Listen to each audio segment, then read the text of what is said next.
A história que agora Eustácio conta para seus primos é de um velho casal, Filémon e Baucis, moradores de uma simples cabana em uma vila um tanto quanto hostil em relação aos visitantes. É bem verdade que nesse pitoresco lugar, até as crianças e os cachorros eram treinados para espantar de lá qualquer um que aparecesse como visitante. A vila era situada em um vale que há muito tempo teria sido leito de um lago ou de um rio, por isso um lugar fértil, com altos carvalhos e diversas árvores frutíferas. Um lugar tão belo e agradável que deveria ter feito de seus habitantes pessoas gentis, mas não era o que se via. Certa tarde, estando Filémon e Baucis a descansar na porta de casa depois de um dia de trabalho, ele na jardinagem e ela produzindo manteiga e queijo de leite de sua vaca, observaram dois estranhos que desciam por uma das ruas daquele vilarejo e eram recebidos pela hostilidade das crianças e animais. Os dois viajantes estavam vestidos de uma forma muito simples, trazendo cada um em sua mão um cajado. Diante daquela cena nada hospitaleira, o velho casal resolve acolhê-los na simplicidade de seu lar. Baucis vai para casa preparar algo para que possam comer, enquanto Filémon trata de abordá-los, levando-os para sua casa. Assim que entraram e foram acolhidos na cabana do casal, um dos viajantes, o mais jovem, começou a conversar com Filémon sobre diversos assuntos. Filémon, em sua simplicidade, tratou de fazê-lo se sentir em casa, e não reparou no cajado daquele viajante duas serpentes, que pareciam talhadas na madeira, além de um par de asas que por vez ou outra se abria, parecendo querer manter o equilíbrio. Fato é que, quando o jovem se afastava do cajado ou mesmo caísse, como se tivesse vida, o cajado tratava de se recompor e acompanhar o seu dono.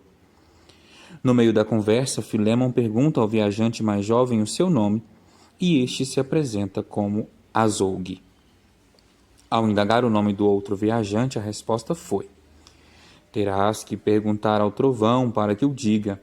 Nenhuma voz é alta o bastante. Feitas as devidas apresentações, Baucis traz a refeição para os dois viajantes e agora hóspedes daquela casa. Um punhado de pão, um pedaço de queijo, algumas uvas e uma ânfora com um pouco de leite. Desculpando-se pela simplicidade da refeição, Baucis foi interrompida por Azougue, que disse se tratar de um verdadeiro banquete. Depois de comer e elogiar bastante a comida, Azougue pediu mais um pouco de leite, ao que Baucis, constrangida, responde não ter mais.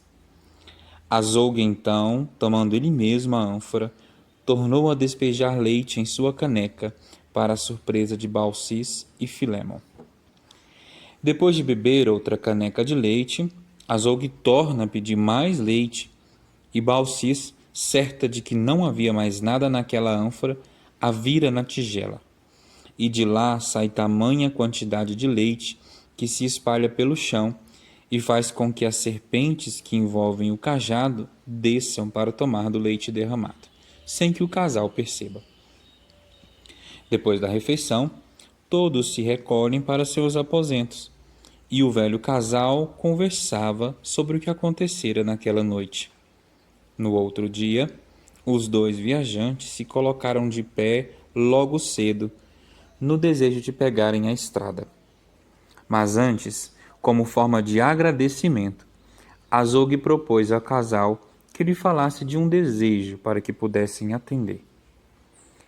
Queremos viver juntos enquanto vivermos, e deixar o mundo no mesmo instante quando morrermos, pois sempre amamos um ao outro, respondeu o casal.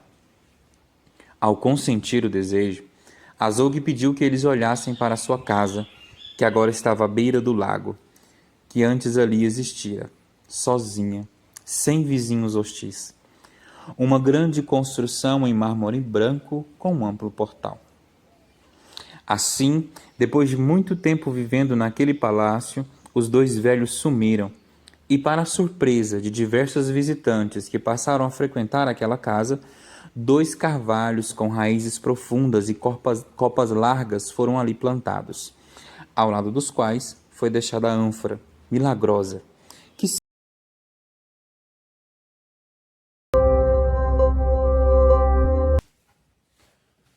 Bom, então depois que Eustácio terminou a história, as crianças perguntaram quanto que cabia naquela ânfora e ele responde que nem 1 litro. E o que, que aconteceu com ela? Depois de mais de 2.500 anos, então, ela se quebrou, tentaram consertar, mas não fizeram com que ela produzisse mais leite, a ânfora deixou de ser milagrosa. Então esse é um pouco do mito que nós ouvimos, nós estudamos, né? O mito da ânfora milagrosa. O mito que ele vai começar abordando os dois senhores que estão na sua varanda, estão tranquilos, estão admirando a paisagem ali e veem a sua vizinhança entrando em alvoroço. E nesse alvoroço, eles já imaginam, já conhecendo a sua vizinhança, que são novos vizinhos, que são pessoas viajantes que estão passando por ali. E que seus vizinhos não estão correspondendo a isto, né? Mostra, então, esse lado gentil dos dois senhores, que ao ver a vizinhança rejeitando os viajantes, eles mesmos vão acolher esses viajantes e eles dão do pouco que tem para aqueles viajantes. Eles têm um pouco de leite que está na ânfora, eles dão um pouco de uva, um pouco de pão e um pouco de queijo. Eles oferecem aquilo que tem de melhor, aquilo que eles têm dentro da casa deles, né? Em comparação com os vizinhos que até as crianças e os cachorros eram ensinados a rejeitar a todas as pessoas que viessem, a todas as pessoas que passassem por ali como peregrinos. E sendo correspondidos e sendo bondosos, os dois viajantes lhes são gratos e lhes dão aquilo que eles pedem. Eles têm um único pedido. E o que eles pedem é que eles permaneçam juntos o tempo inteiro, o resto da eternidade, um com o outro. E mesmo apesar da morte, são plantados 2 carvalhos e eles são esses carvalhos que vão durar ali por bastante tempo, até outros viajantes ir para aquele lugar, aquela grande casa que agora é a casa deles. E nesse momento, os viajantes se sentam embaixo daquelas árvores e se sentem acolhidos também, levando em consideração a bondade dos dois, o carinho que os dois tiveram em dar o seu melhor, em dar o que tinham na sua casa. É interessante observar que a ânfora, era milagrosa, mas Balsis e o seu esposo não sabiam, né? Eles começam a descobrir depois dessa visita que acontece, né, dos 2 viajantes estranhos que passam ali na cidade e é rejeitado pelo povo, que eles hospedam esses 2 em casa e começam a servi-lo, né, com a mais simplicidade, e começa a ficar assim sem graça, porque o que tem talvez não é capaz de servir aqueles 2. E quando sabe o que fazer, se tem ou não ainda leite naquela ânfora, porque ela já tem virado a ânfora o suficiente, né, até a última gota cair. Então Azog já, com o seu cajado, né, já... Como aquele casal não se enquadrava naquela vizinhança, né? Eles tinham atitudes completamente diferentes e eles reprovavam o modo como os vizinhos tratavam os viajantes, né? Aquela comunidade que era ensimismada, né? Que vivia ali por si só e não aceitavam estranhos. Então o fato deles se diferenciarem daquela comunidade fez com que eles fossem acolhidos pela divindade, né? Fez com que o divino então intervisse na realidade deles, transformando aquilo que era miséria, aquilo que era pobreza, em uma riqueza muito mais do que material, né? Então eles realizam o desejo dos 2 de viverem pela eternidade juntos, que é o fato deles se transformarem nos dois carvalhos, né? Então o desejo deles é atendido. Mas um outro detalhe que me chama bastante atenção na história também é os elementos que a gente pode trazer para outras histórias, né? Que nos ligam, que nos remetem a outra história. Por exemplo, o cajado, esse cajado e essa serpente, né? Que nos remetem à história de Moisés ali na libertação do povo, a transformação do cajado em serpente, né? A ligação do cajado com a serpente. O que acontece nessa história é que o cajado tem 2 serpentes, um cajado que tem vida própria, um cajado que não abandona o seu dono. E depois também, quando o cristianismo nos traz a história da multiplicação dos pães, né? Então, Ao que tudo indica, o que aconteceu naquele deserto foi que todo mundo que estava ali colocou à disposição aquilo que tinha. Então, o casal não pensa na recompensa que vai ter colocando à disposição o que tem. Eles simplesmente querem acolher aqueles dois viajantes no seio do seu lar. E a partir do momento que eles acolhem e colocam à disposição tudo aquilo que eles têm, então os dois viajantes entendem isso, né? Entendem a generosidade, entendem que tudo que eles colocam, que o que eles colocam à mesa é tudo que eles têm. Talvez se fosse um casal de nobres, de ricos, talvez providenciasse fora de casa alguma coisa para que eles pudessem jantar, fosse ao mercado, enfim, comprar alguma coisa para servir a eles. Mas não foi o que eles fizeram, né? Eles pegaram o que tinha em casa e colocaram à disposição daqueles dois viajantes. Então, tudo que eles tinham foi colocado, né? Até o leito, né? Então, eles dormem fora do quarto para que os dois viajantes possam ocupar-se daquele dormitório. É interessante observar que também Balsis ela fala que se ela soubesse que aqueles dois iriam passar, ela e o esposo não teriam comido, deixado, né, o leite, o queijo e o pouco de mel que eles tinham comido para esses dois viajantes, porque para eles uma visita era como se fosse uma visita de Deus, né? Como se Deus viesse visitar eles. Então uma visita lá era muito importante. E o interessante é observar que os vizinhos rejeitavam essas visitas, né? E eles acolhiam. E o mais interessante é observar também que com a simplicidade de Balsis, mesmo assim ela consegue agradar, né? Agradar Azougue e o Trovão. Mas o tempo todo ela vai se justificando, ela vai pedindo desculpa, porque se ela soubesse, ela teria deixado, né, a comida, tinha deixado de comer para poder deixar para eles, e ao mesmo tempo ela vai ficando mais sem graça ainda, porque eles vão pedindo cada vez mais e ela acha que não vai ter, mas assim a ânfora vai minando, né, vai se tornando o leite mais gostoso que eles tomam, até chegar a um ponto que o marido dela...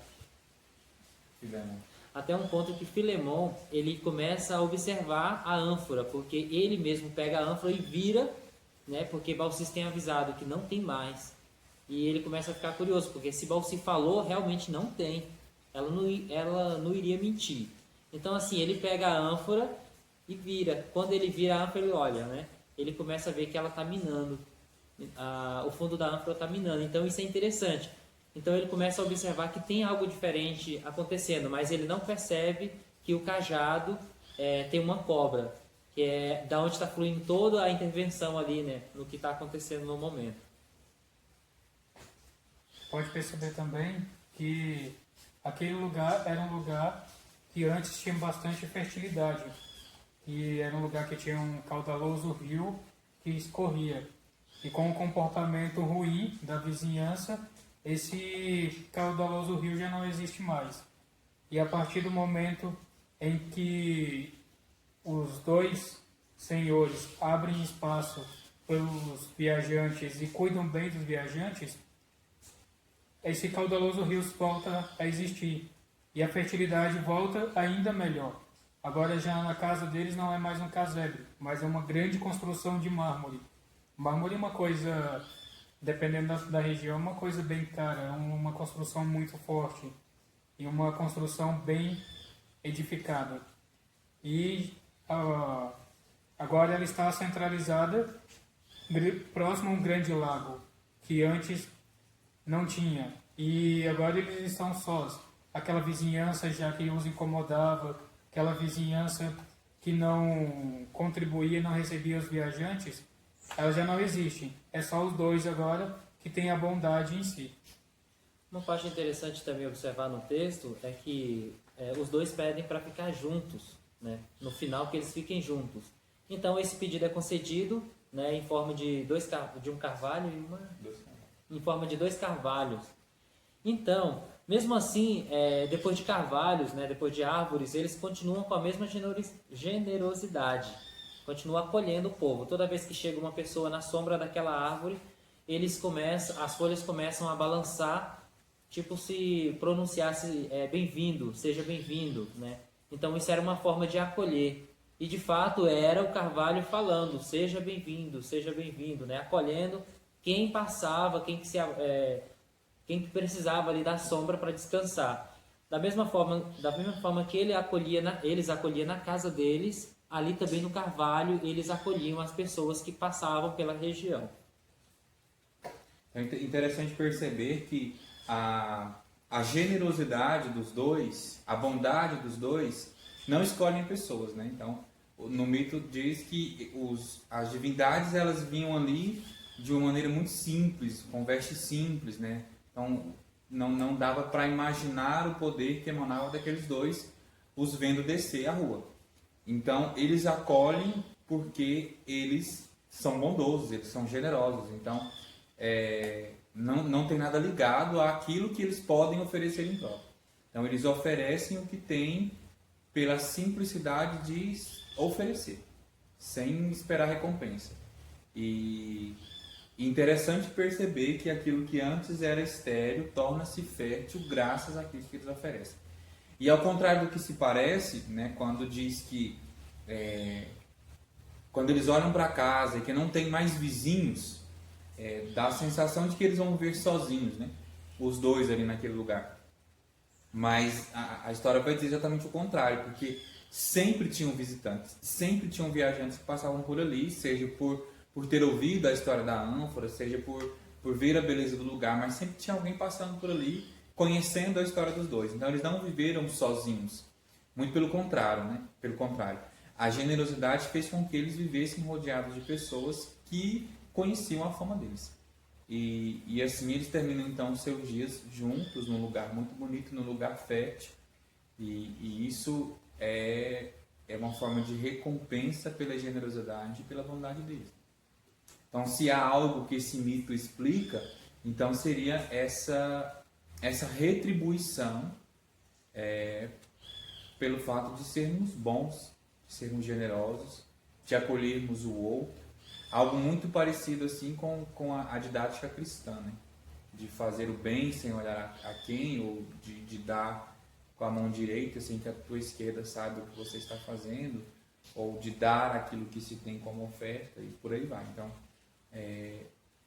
a recompensa virá, né? A recompensa dos nossos bons atos virão em forma de abundância, né? De bênção para aquele que faz o bem. Esse mito ele vai começar algo que é próprio do mito em si, né? Que é Eustácio passando a história para outras pessoas, para um grupo. E isso é próprio do mito. Essa transição de um conhecimento, de uma história, com a finalidade de uma moral. Como o próprio Frei Rafael falava da moral de sermos bondosos, independente se recebemos algo em troca. Mas sermos bondosos porque temos que ser, porque é próprio nosso sermos bondosos. E é a consequência da nossa bondade, da nossa generosidade, uma gratidão daquela pessoa para quem estamos sendo bondosos.